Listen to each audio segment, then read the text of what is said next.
সারি দে সারাইছা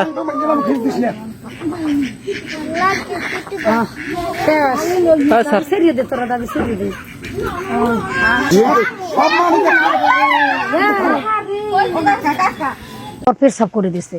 পেশাব করার পর শূন্য দৌড়ে গেছি, যাইয়ে দেখি যে ওই হানিফে ওই বউরে মারছে, বউ দৌড়ে আই ওই ঘরে পড়ছে। পড়ার পর শট লাতি ঘুষি কত মারামারি করছে। পরে মারামারির পর এরপর পেশাব করে দিছে।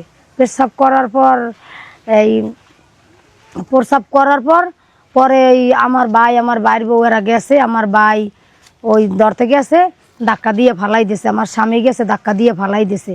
এইবার আমার স্বামী হেরা তো আসলে আমার ভাইয়ের বউরে তখন ধরছে যে আপনি আমার একটু রাখেন, হ্যাঁ আমার একটু রাখেন, আমার একটু রাখেন। পরে আর আমরা তো কেউ রাখতে পারি। পরে ওই যখন প্রতিবন্ধীর মতো নহন আর রকলে করিয়া চুল ধরিয়া এরকম ধাক্কা ইয়া পরে আর রকলে লইয়ে গেছে প্রতিবন্ধীর মতন। পরে ঘরের ভিতরে ঢুকাইছে, এই ঘরের ভিতর নিয়েছে। তারপর তো সন্ধ্যার আগাখানে অনেক জায়গায় ফোন দিয়েছে, কেউ আসে নাই। পরে আমার ওই ফুফতো বুইনে আবার আর মার কাছে ফোন দিয়েছে, হানিফের মার কাছে, যে এরম তোমার পোলায় এরম তোমার বউ মারিয়ে ফেলায়, কয় মরুক মরুক। সেই কই আইছে। আসার পরে এই গাড়িতে যখন উঠেই লইয়া যায় তখন ওই এরকম টাইনে গাড়িতে উঠে আর এরম আড়ত দিয়েটা হয়, গাড়ির চুল ধরে আর আড়ত দিয়েটা হয়, এরকম টাহাই লই গেছে। আবার আমিও কইছি, তো সেদিন আমি বলতে পারি না, আমিও বলছি যে যখন শুনছি যে মারা গেছে ওই বিড়ির কালামের বড় ডাক দিয়ে আনছে, তখন লড়ে সরে না। ডাক দিয়ে আনার পরে কয় তুই গাড়ি আন, এই গাড়ি আনতে গেছে। পরে গাড়িতে তো লইয়েই গেছে। পরে তো আমি কইছি আর মায়ের যে এই আসতামসা মনে করছো, এটা মস্কের মনে করুন না, ও কিন্তু ওই মারা যাবে, ওরা লই হসপিটালে লইয়ে যাও। কয় ঢং করিস না, আমার কাছে সব কিছু বলা লাগবে না, আমি সব কিছু বুঝি। পরে আমারও যে কইছে আমি আইয়ে পড়ছি। তারপর তো গাড়িতে লইয়ে গেলে মানে গেছে বছরও মারছে। মারার পর আর ভাইটাই আইসে, পরে মিলেই জিলেই দিস তখন পেড়ে বাচ্চা, এই যে 1-1.5 বছর আগে পেড়ে বাচ্চা মিলেই জিলেই দিয়েছে ভালোই। তা আগের দিন হইলে মারছি। তা আমি বলছি যে এত চেঁচা তো ভালো না, কাইলরে মারছে, আই যাবার আরে মারো কিসের জন্যে? বউ তো ঘরের বিলে, ঘরে গেলেই তো 2-4 দেওয়া যায় না যদি অন্যায় করে। তো এইভাবে মারছে, এইবার মার দিয়ে তো হয় নাই। তুই এত চেঁচা ভালো না, আমি অনেক কইছি, আমার স্বামীরও অনেক কিছু কইছে, আমার বাইরে বউরে ওই দূরের ও মেয়েটা এমনি ভালো, হয়তো ওই সেরাই কোনো দোষ আছে, নাহলে ওই মেয়েটা সবাই লেগে মিললে চলো অনেক ভালো, অনেক ভালো। নিয়ে বিয়া আর ওইটা লই আর নিজের সন্তান লইয়া 4 বাচ্চা, একটা ছেলে আর মতন লম্বা, মাদ্রাসা পর আর একটা বাজারে, আর একটা কোন জায়গায় জানি ফেলাই দিয়েছি। মারি বিয়ে করছে 6-7টা, আর এইটারে তো মারিয়েই ফেলাইছে। এর ঘরে একটা মেয়ে, ওই হানিফের মায় বাপে দেশে আর প্রেম করতে পারে না, আমরা তো ওই অত কিছু জানি না। এখন ওর মা বাপেও আনছে, ওই হানিফের মায়ও আনছে, এখন সম্পর্ক করি না কি আমরা তোর জানি, সিটিগাং দিয়ে ওদিক দাঁড়িয়ে এখানে রয়েছে। আমরা চাই ওর কঠিন একটা বিচার হোক। একটা নারী টানে, কিন্তু একটা নারী ওইভাবে যদি আমার একটা বোন মারা যাইতে, আমার একটা খালা মারা যাইতে, তখন আমার মনে কি করতে? মানে এটা তো আপনারাই সব জানেন, আপনারা এর বিচার চাই, সবাই মিললে আপনাকে ধরে বিচার চাই। ঘটনাটা হচ্ছে ও এরকমই খারাপ, নিত্য নতুন বিয়ে করবে, তাদের কাছ থেকে টাকা হাতাবে। আর ওর সবচেয়ে সমস্যা হচ্ছে ও একটা জুয়ারু। যেদিন মামানিরে মারার আগে ও জুয়ায় হারছে 1200 টাকা। হারার পরে বাসায় আসার পরে মামানির ভাইয়ের কাছে 2000 টাকা চাইছিল, কিন্তু মামানির ভাইয়ে নদীতে গেছিল।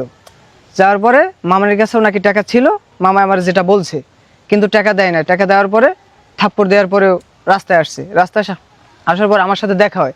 জিজ্ঞেস করছি, মামা কি অবস্থা, বাড়ির এরকম গ্যাঞ্জাম কেন? বলে যে গ্যাঞ্জাম কেন, তাতে তোর কি? বলি এরকম যদি করেন তাহলে এর আগেও তো এরকম করছেন, বিভিন্ন বিয়ে শাদী করছেন, বিভিন্ন জায়গায় বাচ্চা এগুলো রেখে আবার চলে আসছেন, এগুলো কি সংসার বলে? বলে তোরা তো ফাইজলামি লাগবে না, তুই তোর মতো থাক। এরপর বলছি এরকম কইরেন না, ভবিষ্যতে সমস্যা হবে। সে শুধু একটাই দোহাই দেয়, ওনার দল। এখন দলের নাম বলতে চাই না। আর ওর বিষয়টা হচ্ছে, আমি এমনিতেই এর আগেও কিছু লোকের সাথে, সাংবাদিকদের সাথে কথা বলছি, এমনিতেই বেশ কিছু এলাকার লোক আমাকে বলে, ইঙ্গিতমূলক কথাবার্তা বলে, এমনিতেই ভয় আছি, কোন সময় না কোন সময় ও ছুরি মেরে দেয়। আপনি আতঙ্কে আছেন? হ্যাঁ অবশ্যই, থাকবো না কেন? ও তো ওর পরিচয় তো আপনারা সবাই শুনছেন এবং জানেন। ও ওর আচরণ খুবই খারাপ। হ্যাঁ, আমার এমনিতে কোনো শত্রু নেই, একমাত্র বর্তমানে শত্রু ওই হয়েছে। এবং ওর নাম হচ্ছে আসলাম সিটিজি। ও চট্টগ্রামের ডন ছিল এবং ও ডাকাতের সাথে লিঙ্ক আছে।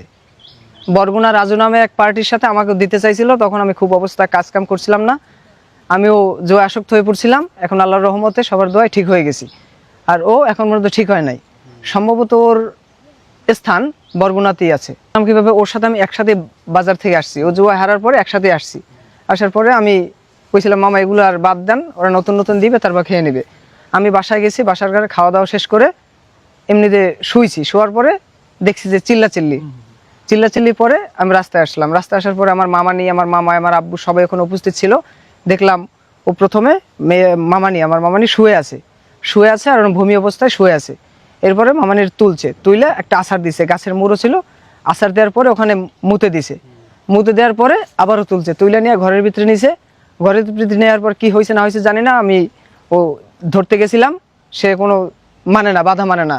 আমার মামারও ধাক্কা দিছে, পরে আমার মামা ভয়ে কইছে যে সবাই যে যার মতো চলে যা, ও যা করে করুক। ভিডিওটা শেষে যখন যাই তখন আমার ফোন ছিল না, মামার কাছ থেকে ফোনটা নিয়ে আমি অল্প কিছু ভিডিও করছিলাম। যখন নিয়ে যাচ্ছে ঘরে, সেই মুহূর্তের কিছু ভিডিও আমি ধারণ করলাম।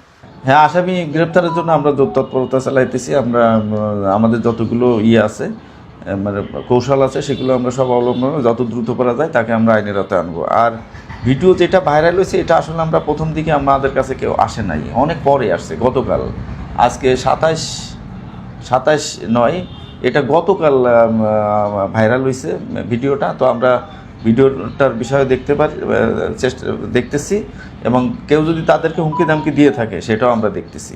এখন জুয়া বলতে তো আপনি যে জুয়া না, মোবাইল অনলাইন জুয়াটা বিষয়টা হচ্ছে যে এখানে আমি ঘরে বেশি আমি ইউটিউব দেখতেছি, ফেসবুক দেখতেছি না জুয়া খেলতেছি, এটা তো আমাদের প্রতি ঘরে ঘরে যে আসলে দেখা সম্ভব না।